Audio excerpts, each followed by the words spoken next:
Կարող է քրիստոնյան հետաքրքրվել հորոսկոպներով եւ աստղագուշակությամբ։ Կարճ պատասխանը անիմաստ է, որովհետեւ Աստվածաշունչը շատ պարզ ասում է դրա մասին, որ դա ճիշտ չէ, եւ նույնպես շատ կարեւոր է հասկանալ, որ երբ որ դու զբաղվում ես դրանով, դու մտնում ես հոգեվոր ուրիշ ոլորտ, որը Աստծոց չէ, որովհետեւ Աստծո մարդը նրա համար ըստ Աստվածաշնչի բավական է Աստծո խոսքը, այն ինչ որ գրված է Աստվածաշնչում, եւ այն խոսքը, որը Աստված անձնապես խոսում է քեզ հետ, քո ծածուկ սենյակում, քո հարաբերություններում կամ մարդկանց միջոցով, քարեների միջոցով, Աստծո մարգարեների իհարկե, որովհետեւ երբ որ դու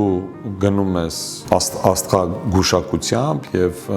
փորձում ես փնտրել հորոսկոպներում ինչ որ մի բան, դա ուղղակի ցույց է տալիս, որ դու Աստծուն չես վստահում, որովհետև ինչ ես փորձում այնտեղ փնտրել։ Ես հավատացած եմ եւ գիտեմ, որ